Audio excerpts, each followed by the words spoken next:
con sus fases y enfoques que posibilitan la lectura e interpretación de realidades psicosociales de diferentes contextos.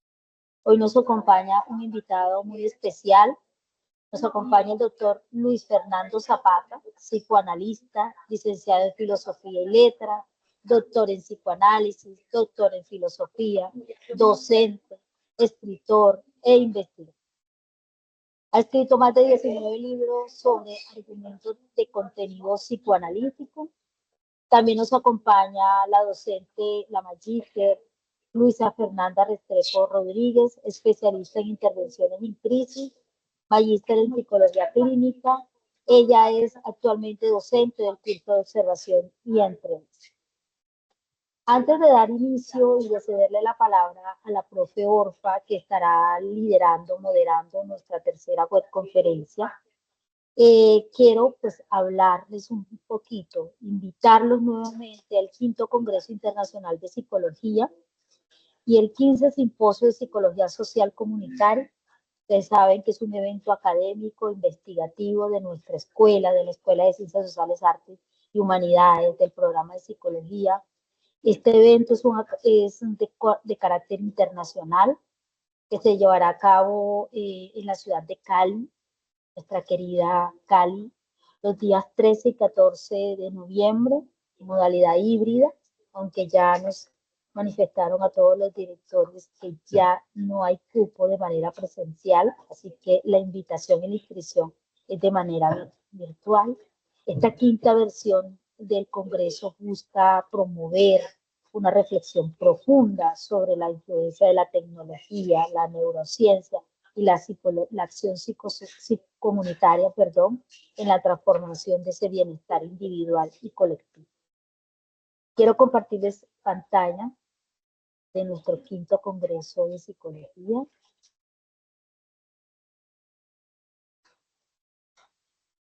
Ustedes me dicen si están observando mi pantalla. Sí, señora. Sí, profe. Bien. Como ustedes ya se dieron cuenta, ya el botón de inscripción presencial lo retiraron, que hemos tenido ya lleno total de manera presencial, así que ustedes van a poder inscribirse de manera virtual. Recuerden que es 13 y 14 de noviembre, va a estar híbrido, pero en este momento solo se van a poder inscribir de manera virtual. Lo van a hacer por este botón. Va a ser muy fácil. Y aquí ustedes van a encontrar que pueden generar su recibo de pagos sin ninguna dificultad. Volver a compartir pantalla porque quiero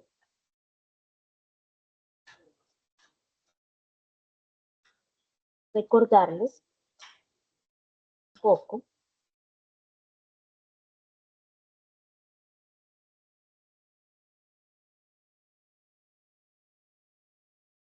este congreso, todo lo que ustedes van a poder encontrar en el congreso. Ahí les va a dar un botón para que conozcan ustedes la zona, el Valle del Cauca. Van ustedes a encontrar todo sobre el Congreso de Psicología, ¿verdad? Las temáticas centrales, los ejes que se van a manejar. Está el primer eje, que es neurociencia social y tecnológica, el segundo eje, que es comunidad, bienestar y modalidad de intervención, historias, ediciones anteriores, un poquito sobre lo que se ha llevado en estos 4 últimos congresos de psicología que ha dado nuestra institución, la Universidad Nacional Abierta de Distancia, UNAD. Recuerden, mis queridos aprendientes, que desde el curso de observación y entrevista estamos incentivando su participación, generándoles, otorgándoles 50 puntos en la fase número 6, que es su prueba objetiva cerrada, ¿cierto? Pues ustedes van a tener la oportunidad de diligenciar nuestro Drive, nuestro Excel, donde ustedes reportan el nombre, su número de identificación y de la modalidad en que están inscritos o que se van a inscribir. Recordar que también las inscripciones van hasta el 30 de octubre, o sea, tienen escasos 15 días para inscribirse a esta maravillosa experiencia que es el 5º Congreso Internacional de Psicología de la Universidad Nacional Abierta de Distancia UNAM. Le damos entonces la palabra a la profe Orfa Céspedes para que continúe con la moderación de nuestro tercera web. Gracias, profe Orfa. Gracias a ti, profe Karina. Bueno, dándole la bienvenida a todos nuestros estudiantes que se han ido conectando, aprovechar muchísimo este espacio donde tenemos un invitado internacional que es Luis Fernando Zapata, psicoanalista, donde ustedes también van a tener la oportunidad de hacer preguntas. Ahorita me decía un estudiante que tenía muchas preguntas, entonces aprovechar mucho este espacio. Y con la profe Luisa, que también vamos a estar como liderando y moderando este espacio. Nada, bienvenidos y entremos en materia. Muchísimas gracias, profe Karina. Al final, entonces, vamos a tener un espacio para preguntas, vamos a tener un espacio para explicar algunos aspectos de esta práctica simulada que próximamente vamos a tener. Entonces, nada, todos bienvenidos, bienvenidas. Adelante, Fernando. Muchas gracias por la invitación. Primero que todo, estamos aquí a 6 grados de temperatura, en una ciudad de Italia que se llama Ravenna, justo para dar una idea del contexto. Estamos entrando al otoño después del verano y nos esperará menos 0,5 grados. Bueno, entonces un poquito por la bufanda y un poquito de raffreddore. Si se me escapa alguna palabra en italiano, me disculpan. Primero que todo, quería plantear la necesidad de elaborar una diferenciación entre los conceptos de lo que significa entrevista y lo que significa un proceso psicoterapéutico. Cuando hablamos de técnica, nos referimos a aspectos prácticos que entran directamente en relación con la clínica y con los factores teóricos dentro de los cuales estamos inscritos. No olvidemos que existen al menos 250 teorías psicológicas y decimos que cada mes inventan una nueva teoría psicológica. ¿Qué quiere decir eso? Que hay 250, digamos, formas de entrevistas psicológicas, psicoterapéuticas. Nosotros acá nos vamos a referir más que todo a centralizar en el psicoanálisis, aunque de todas maneras la psicología organizacional tiene mucho que plantear con respecto a la valoración de la persona. Nosotros nos quejamos de que somos tratados como números en la sociedad en cuanto evalúan nuestra productividad empresarial. Aquellos que trabajamos, por ejemplo, en las empresas, las personas son catalogadas de acuerdo a una productividad numérica. Sin embargo, detrás de esto están las personas normales de carne y hueso que tratamos de salir adelante a pesar de las angustias, del dolor, del drama familiar y de las contradicciones emocionales que tenemos que continuar a enfrentar cada día.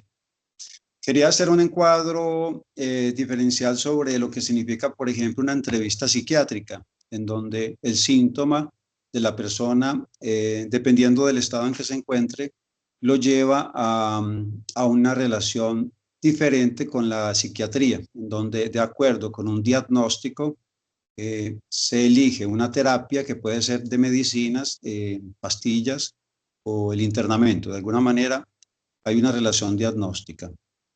Los tipos diferentes de entrevista dependen de la relación que se instaura entre un sujeto y una persona que necesita un apoyo emocional. En Europa en este momento hay una corriente muy fuerte que está en contra de la psiquiatría, puesto que debido a la metodología psiquiátrica, como ustedes conocen, basados en el manual de enfermedades psiquiátricas, ha llevado a que las casas farmacéuticas tengan una productividad, digamos, más insinuante, más invasiva y más violenta sobre la salud de las personas. Entonces la medicina con los antidepresivos, antiansiolíticos, ustedes saben, todas estas medicinas están causando otro tipo de sintomatología que es nueva para la sociedad contemporánea. Entonces este movimiento, comenzando por la antipsiquiatría inglesa de Pedro Line, el presidente de la psicología de España, y la corriente inglesa, plantean que la psiquiatría se quedó en el siglo pasado. La psiquiatría se quedó con los mismos conceptos y en el momento en que hay que afrontar una nueva, digamos, un puente conceptual entre un concepto y otro, viene una especie de batalla clínica entre los mismos psiquiatras. Por eso la psiquiatría, digamos que está destinada al campo de la medicina, o así al menos lo hemos asociado los psicoanalistas y los psicólogos cuando nos referimos a la psiquiatría. El psicoanálisis no plantea inicialmente la necesidad de un diagnóstico teórico cuando nos relacionamos con el paciente. Digamos que la necesidad del diagnóstico se ubica más en el campo de la medicina, de medicinas especializadas, en algunas psicoterapias y en algunos campos médicos donde necesitan, digamos, establecer un tipo de tratamiento diferente. Invece, con el psicoanálisis, la persona busca un apoyo donde no va a ser juzgado. La persona no busca ser condenado. De modo que su anamnesis a nivel afectivo y emocional puede obtener un campo abonado para la comprensión. La técnica de la asociación libre planteada por el psicoanálisis plantea la necesidad de que la persona se sienta en libertad.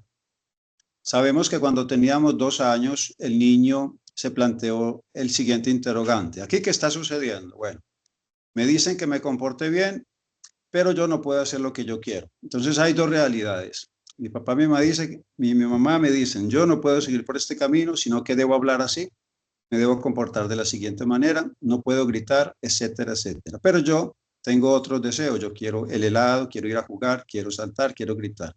Entonces debe asumir una posición, ¿cuál de las 2? ¿El deber ser o el ser? El niño, con esta contradicción entre lo externo y lo interno, habrá de sufrir un proceso de contradicción interna durante todo el resto de su vida. Pues luego se incrementará con la desilusión edípica, conflicto edípico irresuelto, con la pubertad, la adolescencia y la edad adulta. El ser y el deber ser. Descubre que para entrar a formar parte de un ambiente, de un entorno, necesita aceptar que unos criterios vengan desde afuera y no desde lo interno. Con la entrevista comienza a instaurarse el terreno propicio para la alianza terapéutica. Algunos autores, que no quiero pues mencionar tantos autores aquí, los remito a la bibliografía del libro que escribí en el 2014, que se llama Construcciones del Psicoanálisis. Lo pueden conseguir en academia.net o en amazon.com. Disculpen la publicidad. En este libro trato en 286 páginas el sentido de la alianza terapéutica. Una alianza terapéutica implica la apertura psíquica de ambas personas. No se trata de que el psicoanalista es el sujeto del saber, sino que el psicoanalista es el sujeto de aquel que no sabe, porque el núcleo central de la relación terapéutica es el relato de la persona. Aquí no hablamos de paciente, porque sería más impaciente el psicoanalista que el paciente. Nos referimos al relato del paciente, que es subjetivizado. No hay generalizaciones, no hay conclusiones. Cada persona tiene su propio, digamos, modelo evolutivo del afecto y de las emociones con respecto a la vida normal. Algunos otros mecanismos de entrevista psicológica, por ejemplo, el cognitivo, está destinado a observar el desarrollo de la persona a nivel, por ejemplo, de desarrollo de la perspectiva familiar, de la perspectiva social o de la perspectiva del trabajo, cuando hablamos de un objetivo en la alianza con la persona que busca ayuda. De alguna manera, el psicoanalista no interpreta la vida personal del sujeto, sino que la escucha de una manera flotante, de una benevolencia flotante.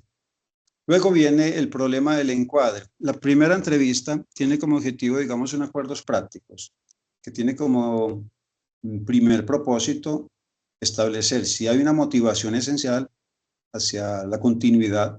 Entonces se instaura una hora, un tiempo, un lugar y sobre todo pues una apertura, porque el propósito de acudir al analista, al psicólogo, no viene del psicólogo o del psicoanalista, sino de la persona. Si existe la necesidad de que hayan otros coloquios, otras entrevistas y la posibilidad de que ambos se comprometan con un trabajo terapéutico, luego se viene la idea del encuadre. El encuadre es establecer la relación que hay de inconsciente a inconsciente mediante la asociación libre. Nosotros nos hemos sentido siempre, digamos, circunscritos a una serie de normas, de límites, desde que teníamos 3 o 4 años, sobre la manera de hablar, sobre la manera de expresarnos, sobre la manera de actuar con las otras personas. No hagas esto, debe hablar de determinada manera, debía actuar de determinada manera. Pues bien, en la sesión analítica que ya hace parte del progreso terapéutico, no hay moral. Dentro de la sesión psicoanalítica, la moral queda entre comillas. En ese lugar, en ese espacio, la persona tiene libertad para expresarse, sobre todo de aquello que no quiere hablar. Nos referimos a las dos pulsiones esenciales, la pulsión de la agresividad o psicoagresividad y la pulsión sexual. No podemos interpretar lo sexual como lo genital, sino como el mundo afectivo de la persona que ha venido evolucionando desde la infancia hasta la edad adulta. El amor que la madre siente por su hijo y luego pasa por la adolescencia y luego en la adultez queda como un punto negro, diga que como una ausencia. Luego será un vacío de sentido que la persona andará buscando en el resto de su vida, como la formación de una angustia o de una identificación proyectada. Esta asociación libre puede ser motivada, pero la persona se sienta, digamos, invitada a un sentido de expresión fuera de la familia. La persona podrá expresarse con base en la neurosis familiar, con base en el drama familiar, expresar resistencias y formaciones defensivas. Luego de esto, con base en una cadena de significados, se puede llegar a una especie de insight. ¿En qué consiste el fenómeno del insight en la terapia psicoanalítica? El psicoanalista puede decir, esto que usted está diciendo lo podemos relacionar con esto otro. Si la persona en la vida no ha hecho esta correlación, aunque sea metafórica, simbólica o representacional, puede ocurrir un insight. Entonces la persona nos dice, yo nunca había pensado en eso.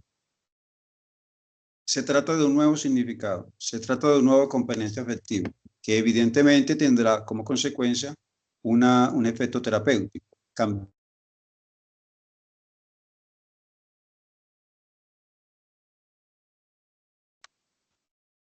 La benevolencia de la atención terapéutica. Un enemigo del psicoanálisis es la reacción terapéutica negativa. Por eso, en las primeras entrevistas psicológicas hay una especie de observación. Si existe una psicosis muy acentuada, hasta peligrosa, reactiva, el psicoanálisis no es adecuado para este tipo de personas. Con la activación de la atención flotante, la interpretación tiende a ser constructiva. Cuando estudiamos la teoría y la clínica del conflicto, hemos de limitar las interpretaciones, porque el 95% debe ser una escucha benevolente, neutral y con apertura. Luego un 5% puede ser interpretación. Habíamos hablado de la escucha activa. En ciertos campos del saber, de otras corrientes psicológicas como el humanismo, no existe la interpretación, sino que existe la escucha, digamos, con todo respeto, benevolente, pero sin la interpretación. ¿Cuál es la función principal de la interpretación? Establecer unas conexiones afectivas con el mundo inconsciente. Allí se pueden descubrir mecanismos de desprendimiento, actos fallidos, olvidos, lapsus, acting out, desprendibles también de la terapia. La persona comienza a reconocer que hay unos lugares internos inconscientes que antes no conocía, o que antes ignoraba, o que caminaba a pesar de estas contradicciones internas. Entonces la persona dice, es que yo no quería hacer eso, pero lo hice. Es que yo quiero realmente otras cosas. Es que yo en esa persona primero pensaba una cosa y luego ya pensó otra. Entonces van activándose unos reconocimientos simbólicos y representantes que proporcionan transformaciones afectivas. La persona del analista reconoce el sufrimiento y la angustia que trae la persona. Trae ambivalencia, confusión y lo que decimos ahora en el sentido lacaniano, un sentido del vacío. Cuando estudiamos la teoría lacaniana del significante, nos remitimos a un sujeto del saber que viene de la fase del espejo con base en un vacío existencial. Ya no es tanto la envidia infantil que planteaba Melanie Klein, que planteaba Anna Freud con la teoría del yo, donde la relación entre los hermanos era de competencia, de solidaridad, pero también de reconocimiento de la calidad humana de los hermanos. En mi libro La relación fraterna resalto los valores de la relación entre los hermanos que no ha sido muy valorada en la historia de la psicología, pero que plantea grandes expectativas y grandes, digamos, deseos de prospectar objetivos importantes con respecto al hermano, que antes no se habían estudiado. Inicialmente habíamos planteado la afectividad emotiva frente a las figuras de identificación paterna y materna, pero no nos habíamos confrontado con los hermanos, y allí están las bases de muchos de los factores afectivos en el adulto. Con base en esta realidad, la fase del espejo, ¿qué busca? ¿Qué busca el niño cuando no observa el rostro de la madre? ¿Qué podrá pensar este niño, este bebé, este neonato, cuando no está observando el rostro de la madre y cuando no escucha sus palabras y su lenguaje?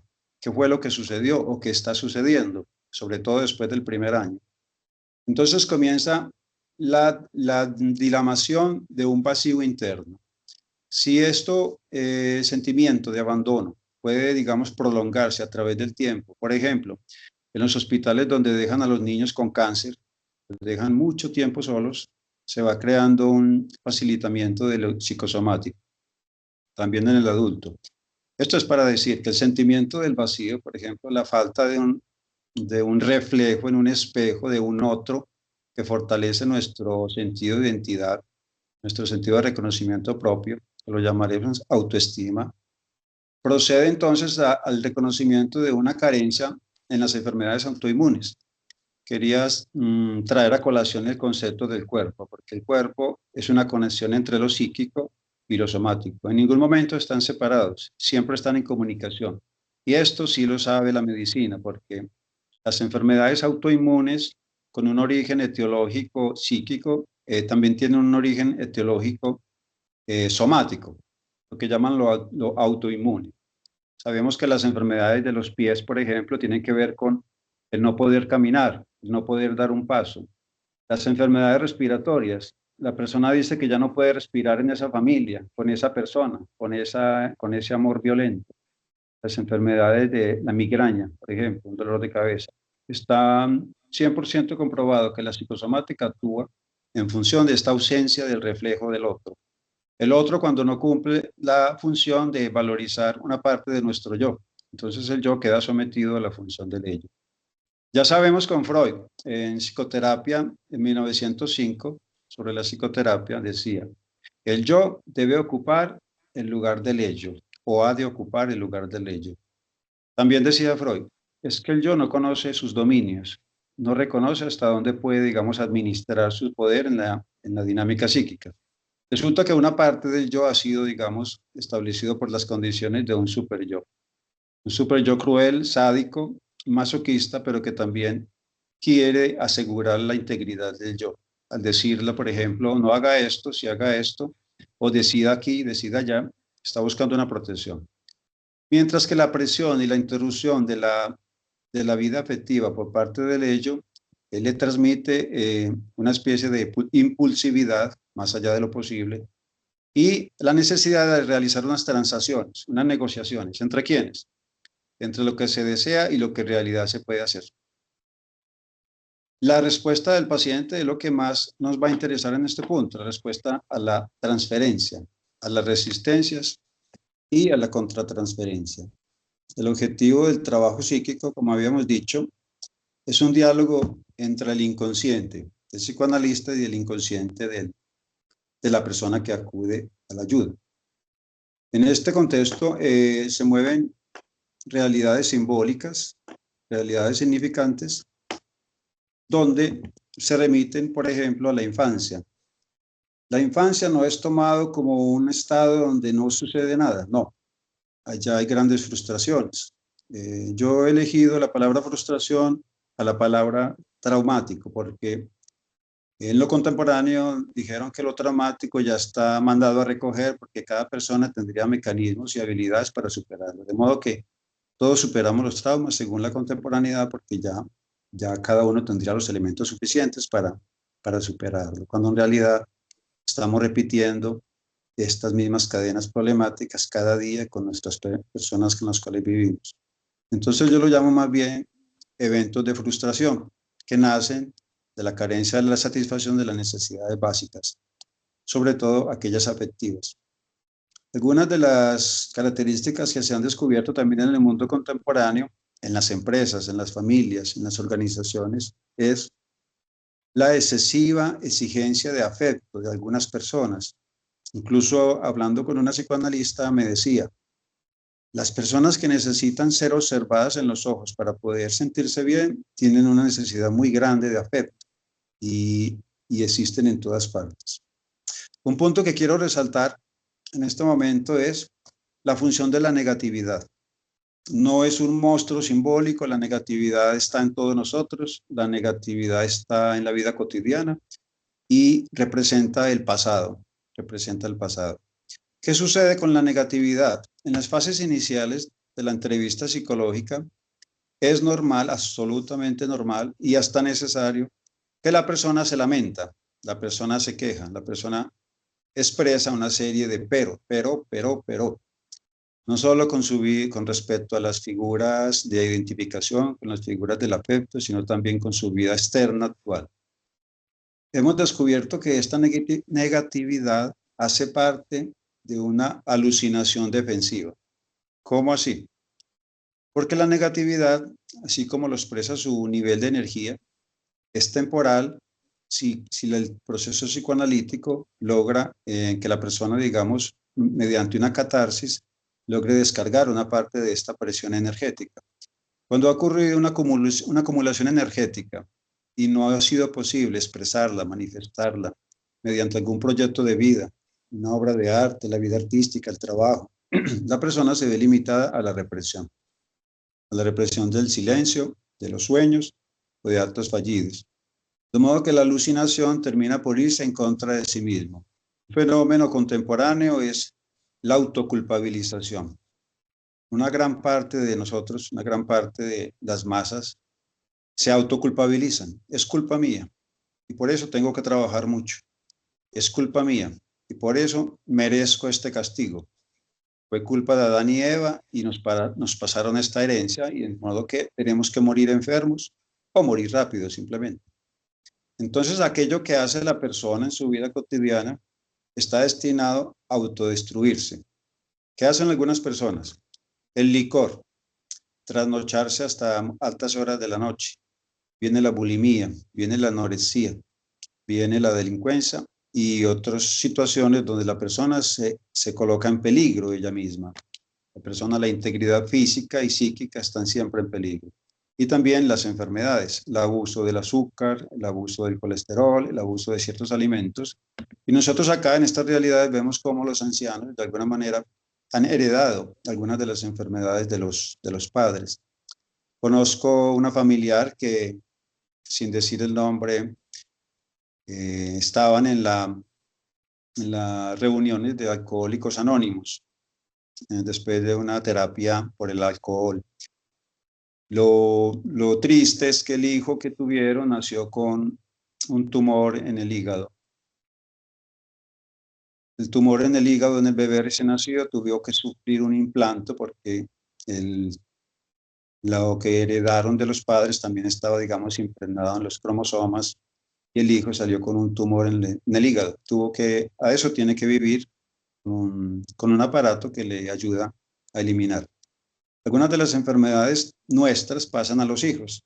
De esta manera, pues, la gente trata de evadir, digamos, la negatividad externa, asumiéndola como un asunto interno, actuando en contra de sí mismos. Entonces, el duro trabajo, el sufrimiento con las demás personas y una transferencia negativa en el entorno, digamos que terminan con que la persona vaya en contra de ella misma.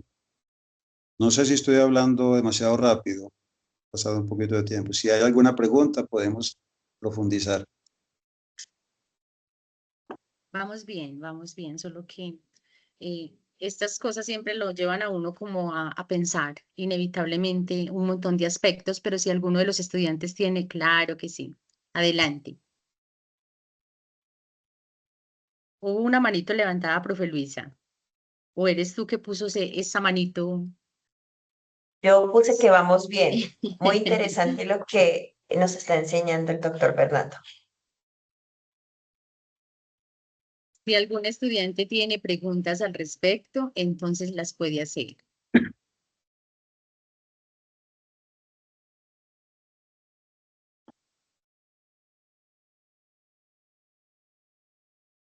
Claro que sí, Yusdei. Tienes la palabra. Bueno, con respecto a la parte que el especialista nos está comunicando, que la persona desea ser observada cuando le están hablando, ¿sí? Entonces él comenta que falta de afecto. Entonces mi pregunta es, ¿el afecto le faltaba desde la parte de la gestación o fue a medida del crecimiento, o es a medida del crecimiento que la persona está a falta de afecto? Que todo el tiempo pues prefiere que le estén hablando hacia la mirada, que le estén observando, porque si de pronto estamos hablando y no se siente observada, siente que no le estamos prestando atención. Entonces esa es mi pregunta. Disculpa que yo continúe, Yusdei. Eso ocurre mucho ahora, sobre todo cuando los niños reclaman la presencia o la mirada de los padres que están a veces muy pendientes del celular. Entonces, uno lo escucha, o a mí me ha pasado, lo escucho mucho de parte de los niños que le reclaman a los padres porque no les miran. Mami, pero me puedes mirar. Y la mami pegada, o pegada no, haciendo uso del celular por tiempo prolongado y pareciera ser, o pareciera ser no. Los niños y las niñas necesitan de la mirada de sus padres, de la mirada principalmente de su madre, esa mirada cargada de afecto, esa mirada cargada de amor. Pero, Fernando, responde por favor esa pregunta. Sí, gracias por el aporte. Sí, se trata de un diálogo, no solamente yo, sino entre todos. Estaba pensando en una enfermedad psicológica, psíquica que leí ayer, que decía que la persona no se ve en el espejo. La persona se acerca al espejo y no se ve. Me parecía imposible, increíble que pudiera existir una sintomatología relativa a este caso. La respuesta está en las dos cosas que ha planteado la doctora Karina, me parece que se llama. Una parte viene de la infancia, otra parte viene en la educación. Pero la mirada es el reflejo del espejo con la cual se construye el yo. El yo remito al concepto de construcción. Construcción significa movimiento de la identidad, del sentido. ¿Qué sentido tiene mi yo? ¿Qué sentido tiene mi percepción? ¿Qué sentido tiene mis propósitos o la relación que yo tengo con esta otra persona que ni siquiera me mira? Entonces, en este caso, la observación significa comprensión, significa atención y construcción del yo. Y nosotros todos vivimos buscando atención, buscando ser escuchados, buscando ser comprendidos y sobre todo apoyados emocionalmente. La ausencia de este sentido de seguridad, de estos signos de protección, los trabajó mucho la psicosomática en Estados Unidos, donde en los primeros 5 años la relación con la madre establecía un nivel de escucha muy amplio, de comprensión. Lo que llamaba Karen Horney la necesidad neurótica de afecto es un proceso continuado en toda relación afectiva. Por eso es que cuando uno se enamora, no es que cambió cuando terminó la relación con la esposa o con la novia, sino que cambió cuando se enamoró, porque hubo un reflejo especial, emotivo. Si la persona te dice yo te amo y la otra persona también te dice te amo, en ese momento se están mirando los dos a los ojos, no están mirando para otra parte. Ya después de 2 años de casado están mirando para otras partes, pero la mirada está fijada en la otra persona. Yo te amo y tú me amas, por lo tanto, estamos correspondidos. Hay una correspondencia. Entonces, ¿qué se exige? Se exige una correspondencia del significado y del significante. ¿Qué representas para mí? Y yo qué represento para esta persona. Se trata de un proceso de construcción. Todavía en la edad adulta estamos construyendo nuestro yo y estamos buscando, digamos, reflejos en el objeto que impliquen una construcción y un fortalecimiento de nuestra actitud ante la vida. Pero resulta que lo que encontramos en la vida normal es todo lo contrario, antirreflejos, diría Lacan, fuentes de representación tanática, porque no estamos construidos solamente de Eros, sino que está Tánatos. En 1921 Freud se cuestionó a sí mismo, pero ¿cómo? ¿Cómo no me había dado cuenta que la pulsión de muerte existe todavía en las células, en los cromosomas y en la vida inconsciente de las personas. A propósito de la Primera y la Segunda Guerra Mundial, la pulsión de muerte siempre está presente, también en las pulsiones eróticas. Por eso hablamos de mezcla erotanática. No existe lo uno sin lo otro. Es como el mito griego de Jenofonte, que tiene los dos rostros para poder vigilar de día y de noche la entrada de un edificio. La mezcla erotanática constituye cada uno de nuestros deseos, pero también de nuestras perspectivas. La necesidad de ser observado coincide con la necesidad también de observar un apoyo posterior en la vida cotidiana. Pero lo que encontramos es la ausencia, el sentido del vacío, el nada, la oscuridad, o lo que nosotros llamamos el mundo inconsciente. No sé si hay otra pregunta. Muchas gracias, Fernando. Gracias. ¿Alguien más por acá? Buenos días, tutores, ¿cómo están? Muy bien, Eh, ¿usted? O sea, yo quería, o sea, se podría decir que hay un porcentaje de nuestras conductas que son heredadas.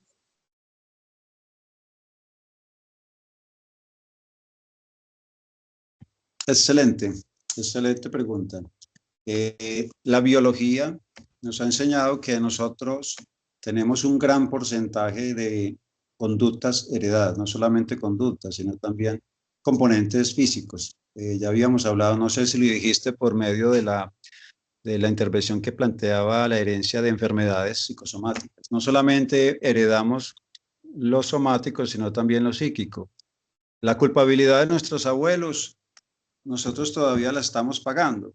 La culpabilidad de Adán y Eva todavía la tenemos presente. Y terminamos siempre yendo a la misa a rezar que somos culpables, el yo me culpo, yo tengo la culpa, yo tengo la culpa. Esto viene heredado psicológicamente y también químicamente. Existen muchas maneras de heredarse. Pero también está la otra posibilidad, que es la de comprender y adquirir nuevas actitudes ante la vida. Por eso el psicoanálisis trabaja en la transformación de la persona, en la transformación de la libido. El problema no es la libido, ni la presión, ni la intensidad, sino cómo podemos transformar nuestra libido. Hemos conocido muchos pintores, cantantes, artistas y personas que han explotado este potencial de adquisición de transformación. Por ejemplo, Van Gogh, por ejemplo, Dalí, por ejemplo, grandes autores de la Edad Media que han tenido serias dificultades psíquicas, que no podemos clasificarla como esquizofrenia, psicosis, que ocultan una depresión de base, sino que estas personas han superado de alguna manera su potencial realizándolo mediante obras de arte. El problema biológico de lo adquirido y lo que no es adquirido coincide con lo normal y lo patológico, que no existe un límite comprensivo donde se diga aquí termina lo patológico y aquí comienza lo normal. Tampoco existe. La posición mía es que existe una depresión de base. La depresión de base comienza a existir cuando uno no tiene padre y no tiene madre o no tiene familia y comienza a enfrentar la vida solo, a un nivel simbólico, a un nivel representativo. Esta depresión de base a veces tiene la forma de presentación paranoica, a veces la forma de presentación de división del yo, que sería la esquizofrenia, o en algunas cosas simplemente como la búsqueda de un ideal del yo. Lo heredado y lo que no se hereda, digamos que viene de la biología, de la medicina, pero la libertad del ser humano necesita ser reconocida cada vez que supere sus fantasías. La fantasía también como mecanismo de defensa y también como mecanismo de sublimación. Es un instrumento que debemos utilizarlo de una manera más bien constructiva. El concepto central en la entrevista psicológica es la construcción, una construcción entre ambas personas, entre ambos participantes, y un compromiso, sobre todo un compromiso de la búsqueda de comprensión del conflicto. Cuando la persona percibe que tiene un conflicto, una contradicción, esencialmente afectiva, ha de querer buscar el núcleo de esta frustración en el pasado. ¿Cuál es el material? El pasado y las vivencias de la persona. Cuénteme más de esto, dígame cómo llegó a esa conclusión, cómo ha podido usted llegar a esta idea que tiene en el marco de lo relacional, por ejemplo. Las personas se expresan de una manera muy espontánea y esto luego remite a una realidad, digamos, que tienen que ver con la fantasía, las evocaciones, la resonancia, los recuerdos, los olvidos. Y el psicoanalista está allí para señalarle las conexiones con un pasado que de pronto la persona no las había elaborado hasta el momento. Gracias, Fernando. Luis Miguel, tienes la palabra. Hola, buenos días. Bueno, yo tengo una pregunta. O sea, ¿de qué manera la herencia genética pues influye en la formación de nuestras conductas psicológicas? Y si tenemos alguna variación entre los cromosomas pues masculinos y femeninos y que de eso puedan depender diferencias en la expresión, no sé, emocional o la conducta social o los procesos cognitivos.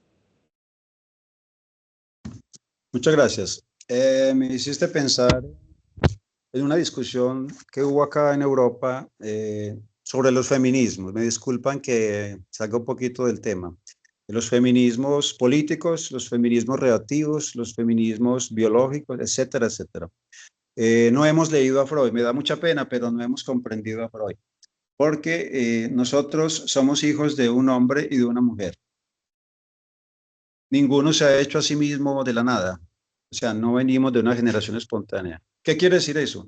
Que tenemos componentes químicos, neurofisiológicos, físicos de un hombre y de una mujer. Por lo tanto, nosotros somos bisexuales de naturaleza. Tenemos tendencias femeninas y masculinas que ya Freud había escrito con la correspondencia a Fliess. Fliess era un pastor tedesco alemán que planteó la necesidad de que nosotros, los hombres aceptemos la feminidad y las mujeres acepten un nivel de masculinidad intercambiando.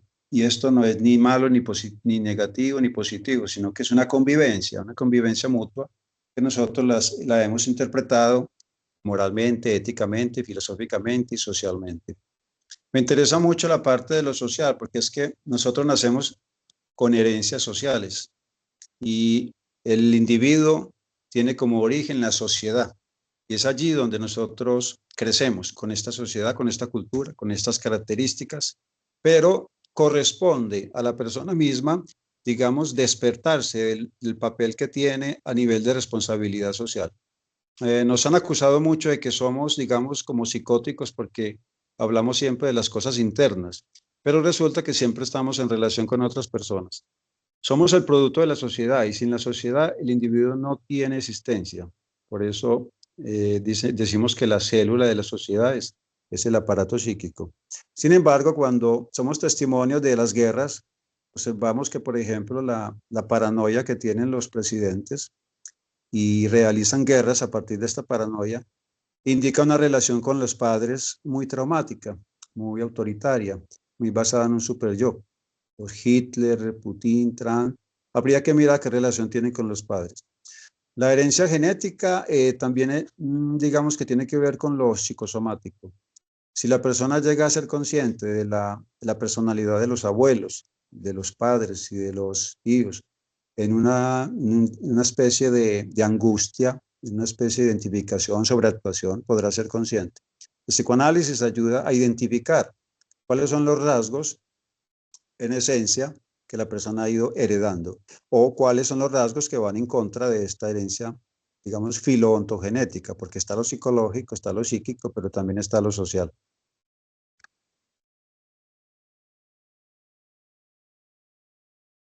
Fernando, muchísimas gracias. Como nosotros tenemos que tener muy presente los tiempos, yo creo que le damos respuesta a Diana Lisset y vamos finalizando contigo, dándote siempre las gracias por tu disposición para acompañarnos en estos espacios y mirar si más adelante podemos gestionar nuevos espacios, encuentros donde podamos tener estos diálogos tan interesantes, donde podemos seguir aprendiendo.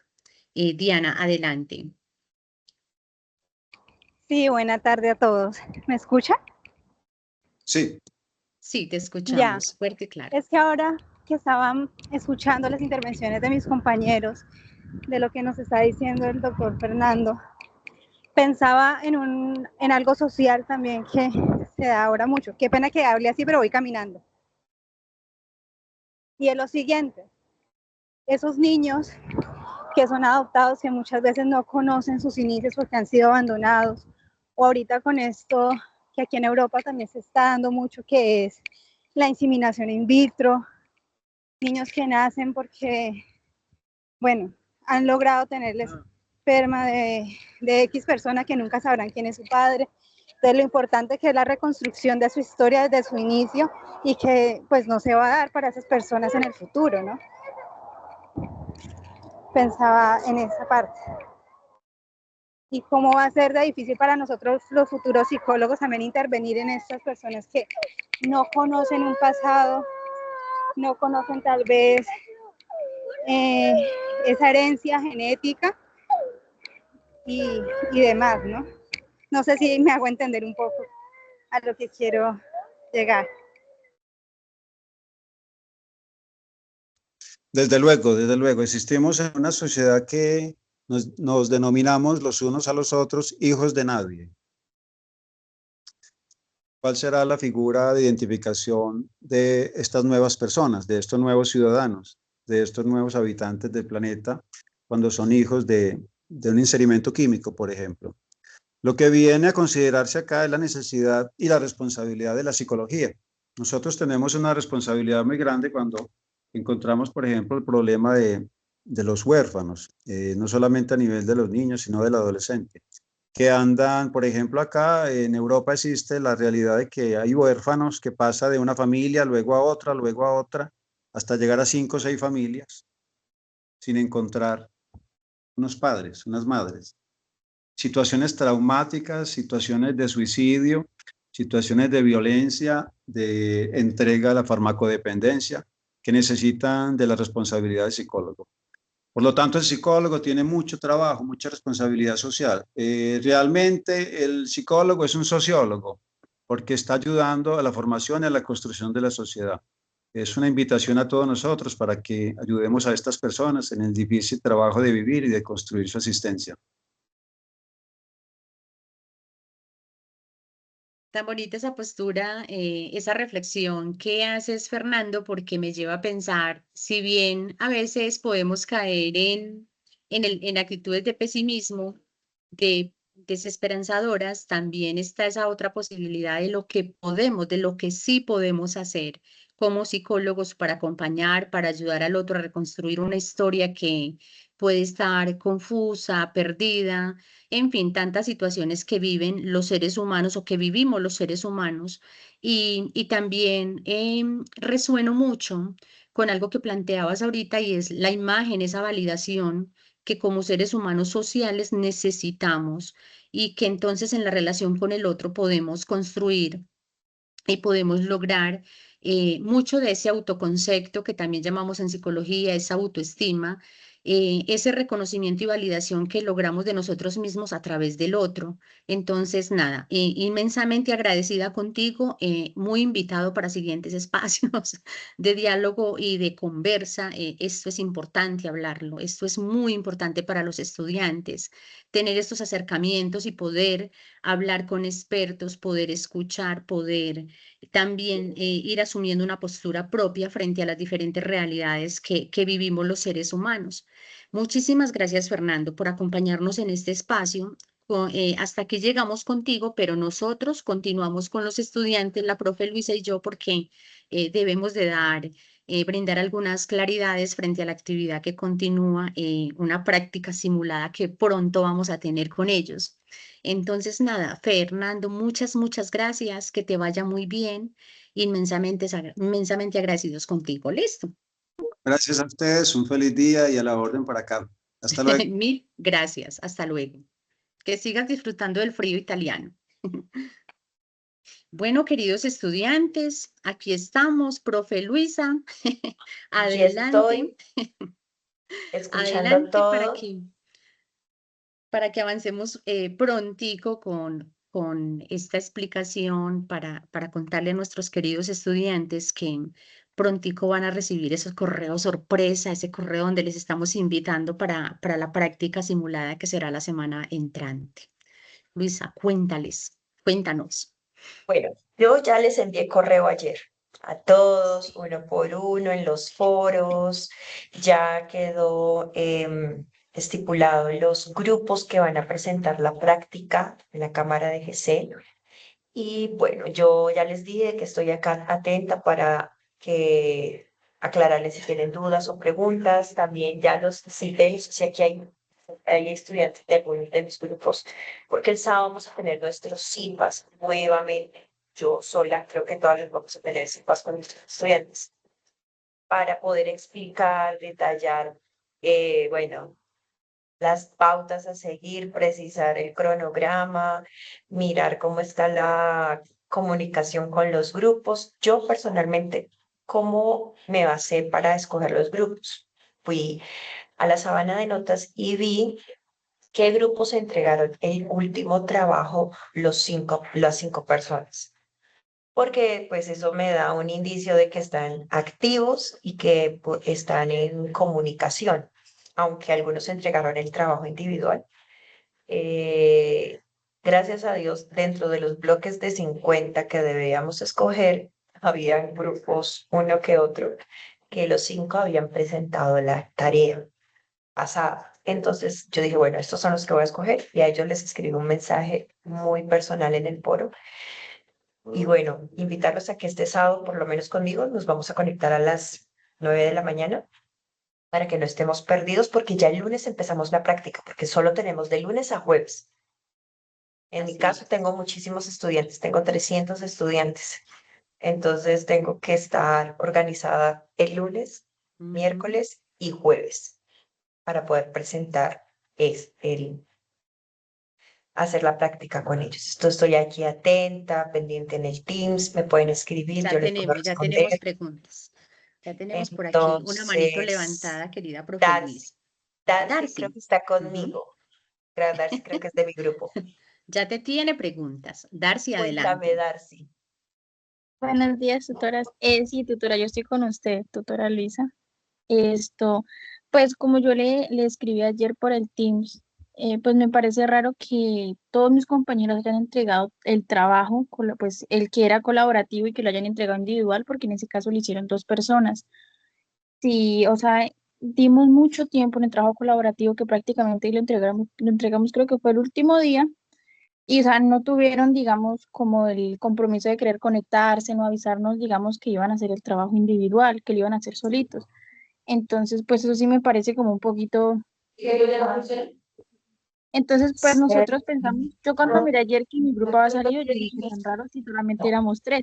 Entonces yo por eso pues me atreví a decirle que solamente éramos 3, pero pues me siento muy afortunada de que pues hayamos sido seleccionados de alguna manera. Pues sí tengo un poquito de miedo porque pues no he hablado así como delante como de tanta gente y menos sin conocerlos, pero pues sí estoy como muy, pues emocionada, espero que pues nos vaya bien. El otro tutora, pues yo le escribí a ellos, le escribí por Teams el interno, por el foro. Usted les envió un mensaje, yo por aparte les envié otro.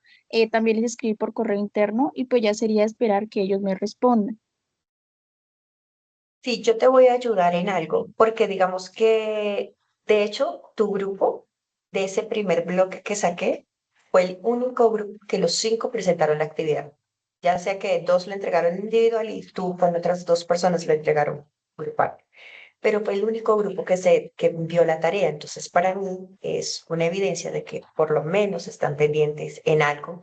Digamos que desconocemos la situación, sabemos que muchos de los estudiantes viven en lugares muy lejanos, en los territorios, a veces no tienen conectividad. Yo constantemente recibo correos, profe, me da plazo, no tengo internet, vivo en una vereda, no tenemos que ir en lancha. Entonces, como que también tener un poquito presente eso, pero entonces yo te voy a ayudar contactando a esos 2 estudiantes. Yo tengo acceso al número de celular porque ellos no publicaron el número de celular en el foro, pero ellos dan el permiso de que la docente los pueda llamar para ponerles en aviso de que fueron escogidos y también como para ayudarte a que se puedan comunicar.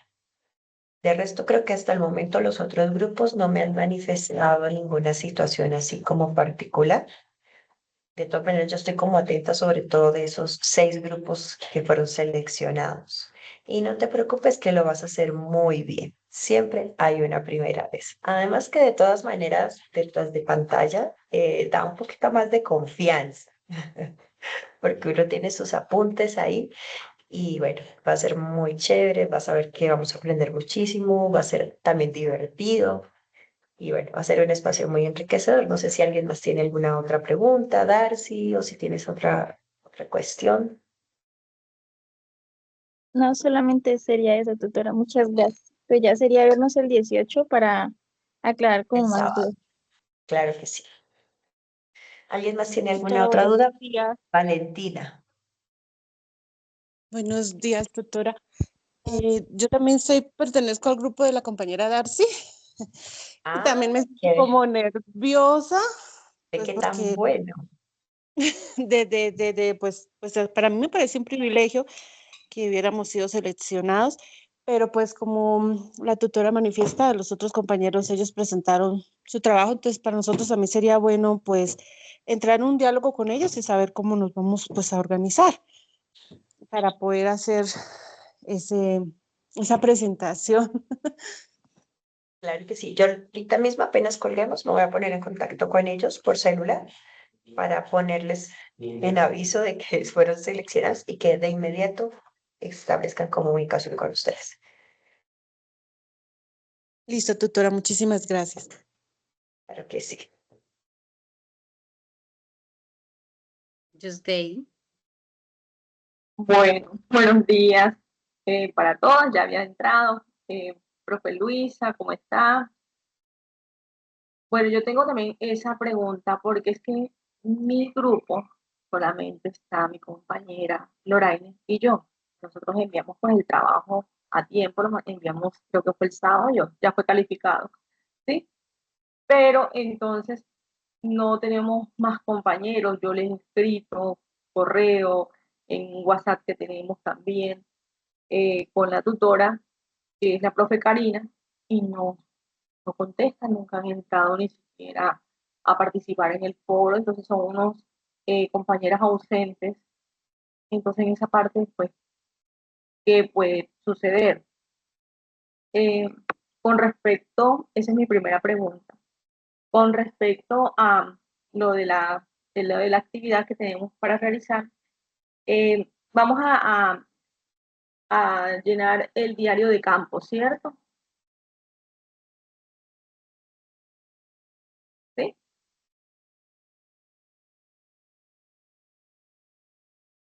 El audio no Sí. se escucha. Luisa, estabas escuchando la pregunta de Yusdey. Sí, efectivamente, pero recuerden una cosa que nos decía la profe Karina. En esta práctica, una vez que llevemos a cabo esa práctica, cuando hayamos finalizado, es que vamos a diligenciar el diario de campo. Por eso es muy importante que en ese espacio de práctica simulada todos estén muy atentos con cuadernito o celular en mano tomando nota de aquello que observamos, porque a partir de ello es que vamos a realizar ese diario de campo. Ese diario de campo tiene unas fases, pues unas fases es que todos de alguna manera, todos en ese momento van a escribir lo que observan, pero luego en el foro van a ir subiendo los aportes y entre todos van a construir un solo diario de campo que es el que finalmente van a entregar. Entonces, por eso es muy importante que estén muy activos, muy atentos, oídos así gigantes, escuchando y Profe, observando qué sucede. pero Y ese vamos, diario de campo lo entrega es el grupo colaborativo, ajá, no los 50 o los 40 o los 10 que se van a sí, conectar, sino claro. por grupo colaborativo. Okay. Y vamos a trabajar el mismo caso que venimos trabajando, ¿sí? Ok. Ay, Entonces, disculpen, sí, es el mismo caso, disculpen que es que yo estoy tratando de dar respuesta a una estudiante en el chat, entonces como que me pierdo, pero no, acá estamos y sí, efectivamente, es el mismo caso que venimos trabajando desde la fase 2, es el mismo caso de la chica que atiende, de la chica que está muy Sofía, cansada, pero yo no les voy a dar más elementos porque ustedes han leído muy bien el caso, sí, sí, saben lo que le pasa, saben todas las situaciones que está viviendo, entonces, sí, a todas las partir de ese caso. problemáticas. Y otra pregunta, vamos también a diligenciar el cuadro del resumen del caso, o sea, en plena entrevista, o qué vamos a realizar como tal en la entrevista. Vamos a observar, vamos a hacer preguntas abiertas a la Justina, paciente. yo Dígame. creo que aquí es muy importante que todos sepan que tuvimos unas CIPAS Sí, muy señora. bella. Sí, ¿Usted yo participó estuve. en ella? Sí, claro, sí, señora. Bueno, Pero como los... esa preguntita me quedó ahí como que dobladita. Listo, bueno.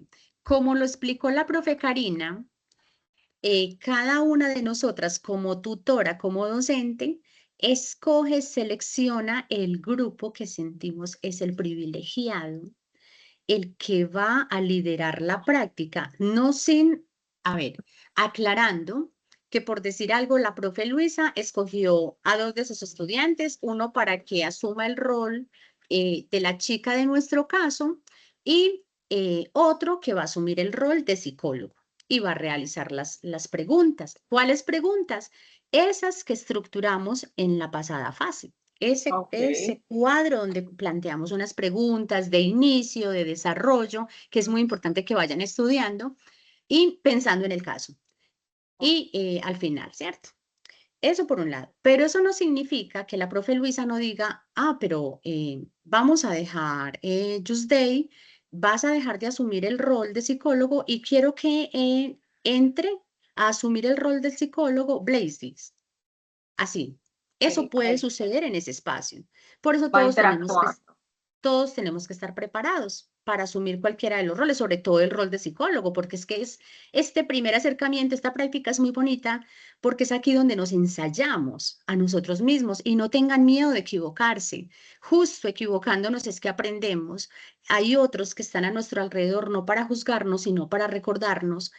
Tal vez esto no se debió preguntar, tal vez puedas preguntar esto mejor o debiste haber preguntado esto y es la oportunidad para aprender. Entonces, a tratar de calmarnos, a respirar, a estudiar mucho el caso, para que cuando lleguemos a plantear las preguntas, sea ya en el rol de psicólogo o sea en el rol de paciente, si es que se le puede llamar, entonces lo hagamos y no tengamos miedo de equivocarnos. Listo, profe, ya despejada la duda. Gracias. Eso es lo que quería saber sobre las preguntas. Listo. Bueno, hasta luego. Blades. Valentina, ¿tú tienes Hola, otra buenos pregunta o la días. manito se te quedó levantada? Adelante, Blades. No, hola, profe, ¿cómo está? Profe, mi pregunta es, yo soy del grupo 7, yo soy de la profe Karina. A nosotros no nos han escogido para nada porque yo vi en el foro y no estamos. Entonces yo digo, bueno, pero si nos citaron, estamos para el 20, para el día 20, es lunes. Entonces yo digo, ¿qué vamos a hacer nosotros? Vamos a estar de espectadores.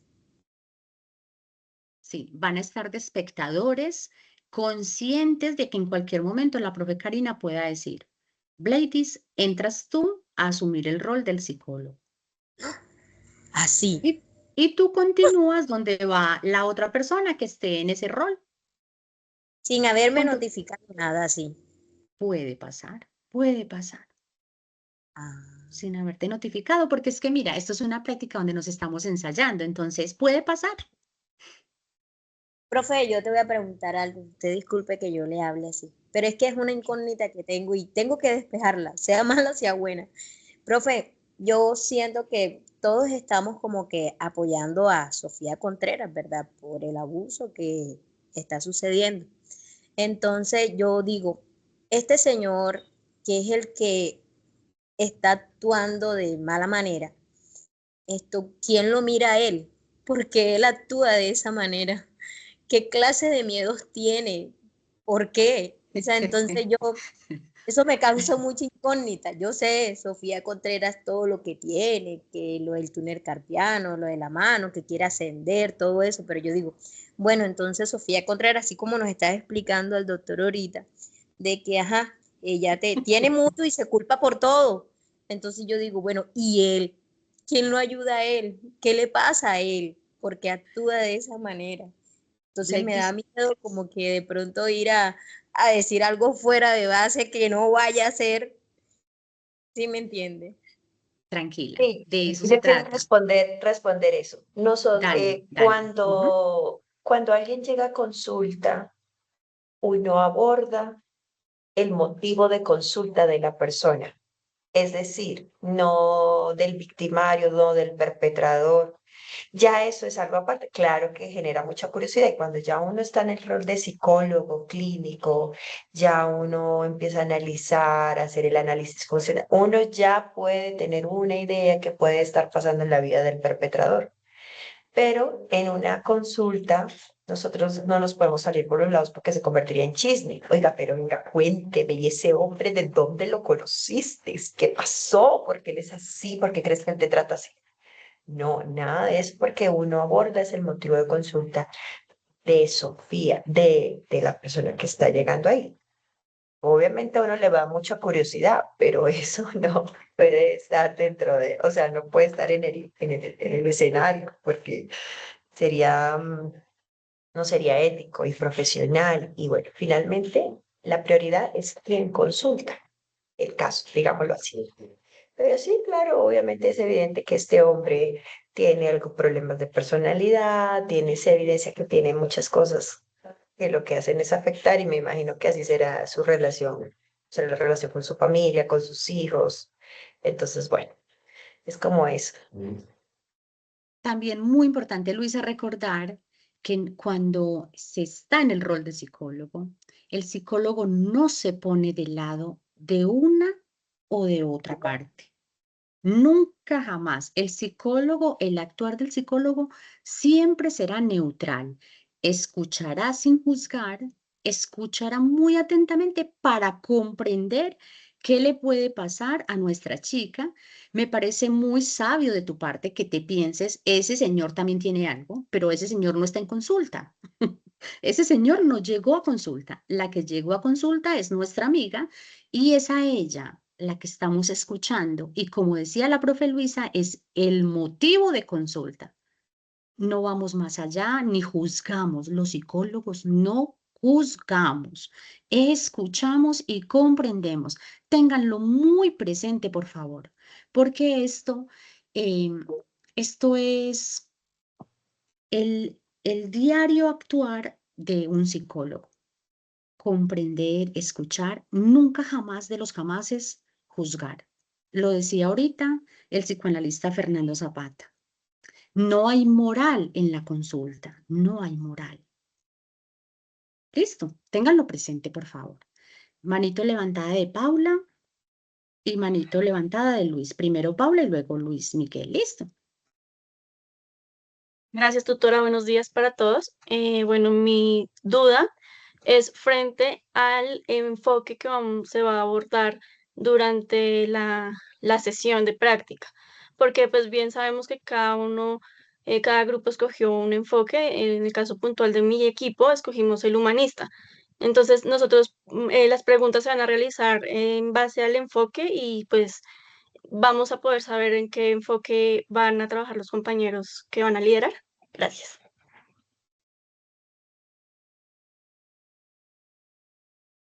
Luisa, ¿le quieres dar respuesta mientras que yo termino de responderle? Sí, la idea es que el grupo seleccionado pues esté previamente preparado, hayan escogido su enfoque de acuerdo a la tarea anterior y por eso los demás observadores deben estar muy atentos al enfoque que le están dando a las preguntas, cómo el psicólogo aborda a la consultante. Si alguno de los otros observadores que no están del grupo seleccionado, la tutora lo selecciona para que se continúe en el rol de psicólogo, puede continuar no con el enfoque del grupo que ya estaba, sino con el enfoque que de pronto con su grupo colaborativo escogieron. Sí, y eso también nos va a dar otra mirada, otra dinámica que va a ser bien interesante y vamos a aprender de pronto los diferentes enfoques. En mi caso, yo voy a escoger a varios estudiantes para que continúen su rol de psicólogo. Yo sí lo voy a hacer, así que todos se deben ir súper preparados en su enfoque. No quiere decir que tienen que continuar con el enfoque que estaba el grupo inicial. Entonces, bueno, eso también nos va a fortalecer nuestro conocimiento, vamos a generar esa experticia también en los diferentes tipos de enfoques. Y bueno, Gracias, eso profe. era. Anterior. Gracias. Sigue Luis y luego Lenis. Bueno, otra vez buenos días. Yo tengo una pregunta, no sé si eso viene al caso y si se puede responder acá bien, sino también, yo trabajo como paramédico, ¿cierto? Y nosotros, por lo menos en mis últimos 2 turnos, siempre manejamos algún paciente con una condición especial, que sea, no sé, un intento de suicidio, o solo lesiones, o en fin, pasan muchas cosas que pues tú decías, bueno, nosotros no vamos a indagar el por qué nos está diciendo que otra persona, no sé, estaba presionando, acusando, lo que fuera, ¿cierto? Pero siempre nos encontramos la mayoría de personas que a veces quieren como hacerse daño, hablándolo desde mi punto de vista de trabajo y lo real que he visto, nosotros les llamamos a esos pacientes como los conversivos, ¿sí? Porque a la final, o sea, digamos, activan todo un sistema de emergencias, nosotros llegamos, encontramos si una persona pues con dificultades emocionales o laborales o lo que sea, pero a la final no tienen nada, o sea, lo hacen y nos hemos dado cuenta, ¿sí? O sea, lo puedo decir por experiencia propia, o sea, me he dado cuenta, he visto cómo tanto mujeres o hombres fingen tener enfermedades para que uno los traslade a un centro de mayor complejidad, bien sea a una clínica psiquiátrica o a un centro asistencial, pues para descartar algo de organicidad, pero siempre he tenido esa curiosidad de por qué las personas, o sea, exageran sus síntomas y quieren como mostrarle a los demás que están enfermos y eso, y pues uno no puede, como tú decías, pues uno no llega a indagar más allá, pero sí por lo menos voy a hablarlo así sin poner nombres ni nada. La semana pasada tuvimos un caso de verdad horrible donde nos tocó literal, pues eh, dormir a la persona, ¿sí? De manera brusca porque pues ya era un riesgo inminente no solo para ella, sino para otras personas. Y cuando llegamos a la clínica y eso y ya había pasado pues un poco el efecto del medicamento, dijo, no, ya, yo solo necesitaba era esto y uno queda como, oiga, ¿y ahí qué? Luis, para que te des cuenta y se den cuenta todos ustedes, a partir del ejemplo que tú nos pones, cómo está de afectada la salud mental de las personas. Tú dices, no tiene nada, está fingiendo. Crean, por favor, como psicólogos, no como paramédicos en este caso, pero crean, por favor, como psicólogos que esa persona tiene algo. A esa persona le falta algo. Esa persona tiene un asunto o tiene problemas, unas necesidades que requieren ser atendidas y si bien moviliza todo un sistema que está, digamos, preparado para atender emergencias y este tipo de cosas, no es que esta no lo sea, es una persona que requiere atención, es una persona que, digamos, requiere una escucha, requiere una contención emocional, que es donde actuamos o cómo actuamos los psicólogos. Lo que pasa es que Luis está actuando desde un rol diferente, entonces desde ese rol él puede decir esto, pero como psicólogos jamás pudiéramos decir, esa persona está fingiendo. En ese comportamiento, entre comillas, de fingir, hay un síntoma, pasa algo, y no podemos ser indiferentes frente a eso que pasa, frente a eso que estamos viendo. Y nuestro actuar como psicólogos ha de ser en coherencia, de escucha, de contención emocional, de análisis, de comprensión, de todo lo que hacemos los psicólogos, para ya sea canalizar, remitir, buscar red de apoyo, en fin, todo este tipo de acciones que nosotros como psicólogos llevamos a cabo. No sé si con ello puedo dar respuesta a Luis frente a su planteamiento, pero lo que sí queda de manifiesto, Luis, Miguel, frente a lo que planteas, es que hay un problema de salud mental muy marcado, en aumento, definitivamente en aumento en las grandes ciudades, en todos lados, sobre todo en todos los entornos donde nos encontramos, presenciamos este tipo de situaciones. Entonces, algo está pasando y no podemos ser indiferentes frente a ello. Definitivamente no. Eh, Yo le complemento algo a Luis. Lo que pasa es que hay ahí un valor reforzante. Hay una acción, un contexto que le está reforzando a esa persona la conducta. Entonces, cuando uno, ¿cómo así que le refuerzo la conducta? Cuando la persona recibe respuesta a algo que ella quiere. Entonces, el contexto le refuerza lo que hace que su conducta aumente o se mantenga. No es que llame la atención, sino que ella ya aprendió qué puede hacer, qué puede decir para poder conseguir un resultado. Por ejemplo, cuando un niño hace pataleta por el celular, yo quiero el celular, yo quiero el celular, evidentemente tiene una conducta de gritar, de patalear, de tirarse. Si la mamá le da el celular al niño, le está reforzando la conducta, es decir, no está haciendo que la conducta de pataleta, de gritar, de tirar en el piso, se extinga, sino que se aumente o se mantenga. Entonces, normalmente nosotros vivimos en un contexto de reforzadores. Todo el tiempo nos están reforzando en la conducta. Entonces, por ejemplo, uno hace algo bien y a mí me felicitan, ¿yo qué hago? Lo sigo haciendo bien.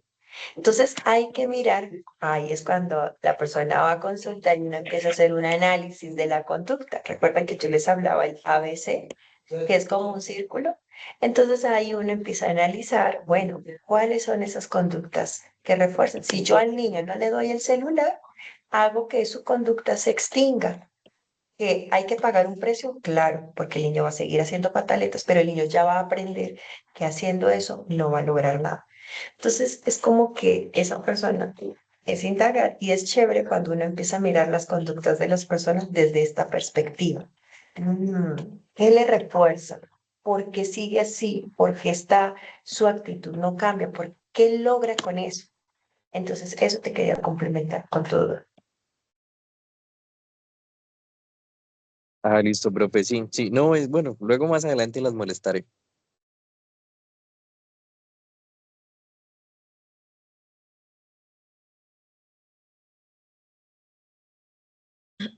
Profe, qué pena, tiene el micrófono silenciado. Qué pena, disculpen. Sigue Lenis con las manitas levantadas y luego Ana Beatriz. Buenos Vayan días. concretando porque debemos de finalizar el encuentro. No nos podemos extender tanto con ustedes porque luego no está tan chévere que nos extendamos en esos encuentros tanto. Lenis, adelante. Buenos días, cordial saludo para todos. Tutora, con todo lo que pues hemos planteado y preguntado, me ha quedado claridad, pero tengo una duda con respecto a digamos que en el encuentro que vamos a tener, nosotros vamos a hacer sí, digamos que la dramatización con Sofía. Pero hay algo que quiero preguntar, es con respecto cuando nosotros estemos en el momento del encuentro, lo que vamos, digamos que abordar o en la entrevista, todo va relacionado con el enfoque que nosotros hemos escogido.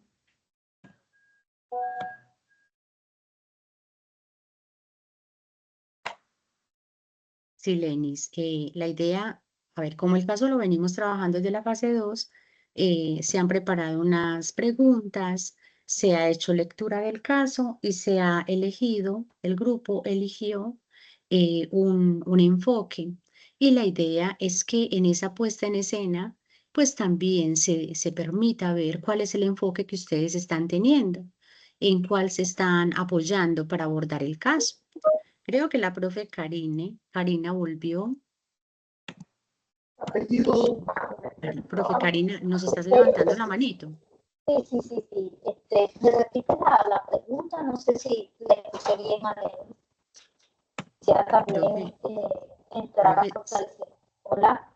Se te está escuchando como con interferencia o con ruido.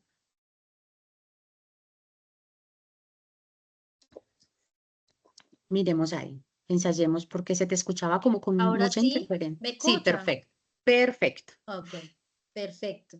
Quisiera darles claridades a nuestros aprendientes sobre cómo se va a desarrollar la práctica simulada en la cámara de Excel. Nosotros tenemos un caso que lleva por nombre el cansancio es tan grande que no quiero ni pensar.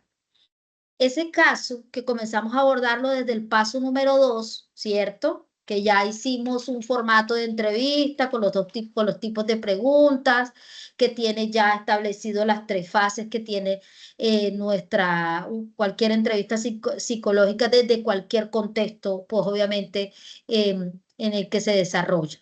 Entonces, se escogió, entonces cada uno de los docentes escogió por las diferentes franjas que tenemos y horarios para realizar la práctica simulada en la cámara de Excel. Se escogió un grupo de estudiantes, se premiaron esos grupos de estudiantes que van a estar liderando la práctica. Esos grupos de estudiantes van a personificar el caso. Uno va a tener el rol de Sofía, otro va a tener el rol de psicólogo. Ustedes internamente, como grupo colaborativo, llegan a unos acuerdos quiénes van a ser de Sofía y quién va a ser de Sofía, porque debe ser una mujer, y quién va a ser de psicólogo o de psicóloga. Como si estuvieran en un consultorio. Muy buenos días, se establece el rapport, se dan esas primeras preguntas que son obviamente son preguntas abiertas para poder llegar a establecer ese clima agradable con nuestro entrevistado, y se habla del consentimiento informado, del código de confidencialidad que como psicólogos tenemos, y ya ahí se va avanzando en la entrevista. Aleatoriamente se puede estar pasando a cualquier estudiante para que asuma el rol de psicólogo. Eso es digamos, el objetivo claro que tenemos en la práctica simulada, que ustedes asuman el rol de psicólogo, en este caso, este periodo académico 1604, desde el contexto organizacional. Bien, entonces, pues van a recibir el correo de sus docentes. Muchos de los docentes ya compartimos la data del día y la hora en que ustedes como grupo colaborativo van a estar desarrollando la práctica, agendarse, recordar que la práctica va desde el lunes 20 hasta el viernes 24, no tiene un horario fijo, hay unos días que va a ser en la mañana y otros días que va a ser en la tarde. Revisar muy organizado el día en que le corresponde para que se puedan agendar. Sé que muchos de nuestros estudiantes laboran, tienen ciertas ocupaciones, entonces, y es importante recordar que en el momento que ustedes van a hacer la práctica, en esa misma red no puede estar conectado dispositivos, plataformas como Netflix o YouTube, porque la cámara de Excel, el laboratorio los expulsa porque requiere muy buena conexión a internet. Esto les va a permitir, cuando se van a agendar, que aquellos estudiantes que están en situaciones dispersas en zonas rurales, pues puedan llegar a un lugar urbano para que tengan buena conexión a internet. Bien, entonces creo que con eso les despejamos un poco cómo se va a desarrollar la práctica. Ustedes, los que van a ser líderes, no van a tener que agendarse con su docente para que puedan revisar ese formato de entrevista, cómo van a realizar la práctica. Para eso tenemos plazo, bueno, hasta el día sábado. Por ejemplo, en mi caso, yo tengo a esos estudiantes que van a liderar la práctica, los tengo agendados para hoy en la tarde, 6:30, aquellos estudiantes que tengo asignados. No, a las 7 de la noche, los tengo a las 7 de la noche. La profe Luisa pues tendrá su horario, la profe Orfa tendrá su horario.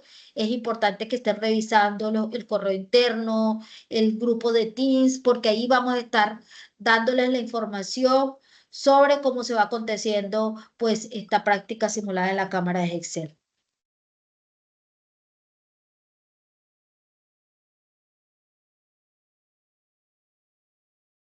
Ok, no sé si tenemos manito levantada frente a esto, a la práctica simulada. No se observan, profe Karina. En el chat es lo que estoy revisando. A ver. Manito levantada ahorita. Seguiría Darcy o Ana Beatriz. Una de las dos. Doctora, Adelante, Darcy. Tutora, pues como pues como entregamos 3 en grupo, entregamos bueno, la fase pasada y 2 individual, entonces en ese caso ellos trabajarían otros 2 enfoques diferentes. No sé si como tal tenemos que, o sea, trabajamos en el enfoque que nosotros realizamos como grupo o elegimos un enfoque de o sea, de los 3 prácticamente, porque como ellos entregaron el trabajo individual, o cómo hacemos ahí. A ver. Por eso se tienen que poner de acuerdo. O sea, ya el grupo se escogió, deben reunirse y decir, bueno, esto es lo que vamos a hacer. Este es el enfoque que escogimos. Deben ponerse de acuerdo, porque si alguno del grupo entregó el trabajo individual y fue elegido, bueno, deben ponerse de acuerdo, obviamente, para que puedan hablar un mismo lenguaje el día de la práctica. Listo, tutora, muchas gracias. Perfecto. Ana Beatriz. Ahí veo más manitos levantadas, mi profe, Darcy, Ana Beatriz, Diana, Lenis y Yusdey. Adelante, Ana.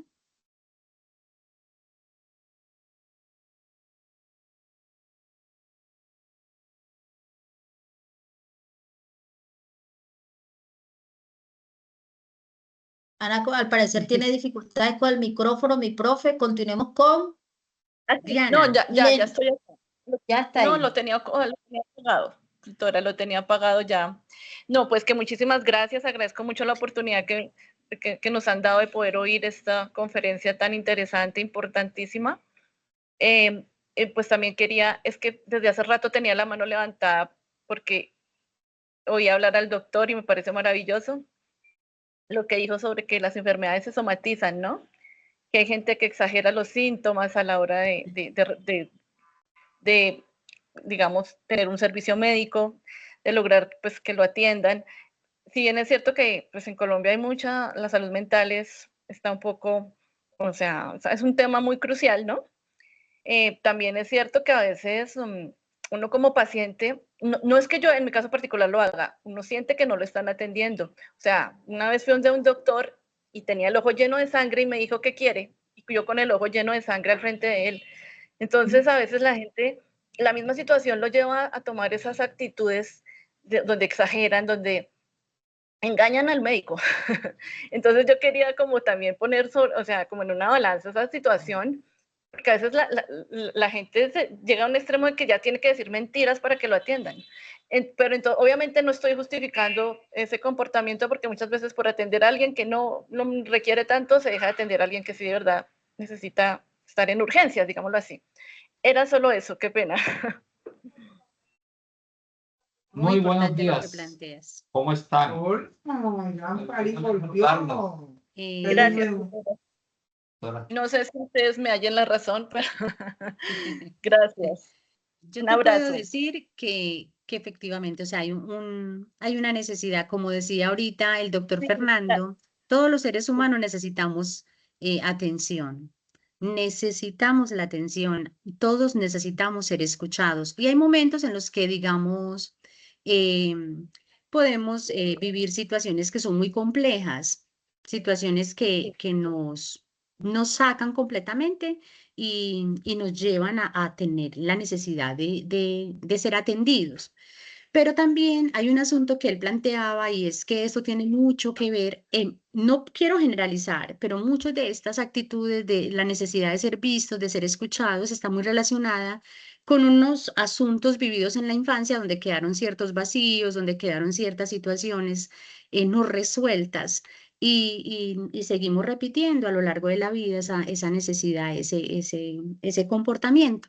No quiero generalizar con ello, pero también lo que sí quiero hacer énfasis es justamente en eso que tú dijiste de que el tema de la salud mental no es que esté de moda, es que hay que ponerle atención porque realmente se ve muy afectado, lo vemos y no tenemos ni siquiera que ser psicólogos para darnos cuenta de que algo no está bien con nuestra salud mental, que ella ha resultado particularmente afectada. ¿Alguien más para que vayamos cerrando? Porque sí, nuestra profe Karina nos dice que ya debemos ir cerrando porque nos hemos extendido mucho, nos hemos extendido 35 minutos y no está tan bien. Lenis, una última consulta para que vayamos cerrando. Tutora, muchas gracias también a la tutora Karina por la aclaración. Entonces, para reconfirmar, lo que pasa es que de pronto estaba llevando como que al día del encuentro que nada más estaba enfocada en hacer de pronto si eres rol de psicólogo, pero no enfocarlo en este caso, en lo que nosotros, en el enfoque que habíamos y hacer el abordaje a ese mismo enfoque. Muchas gracias.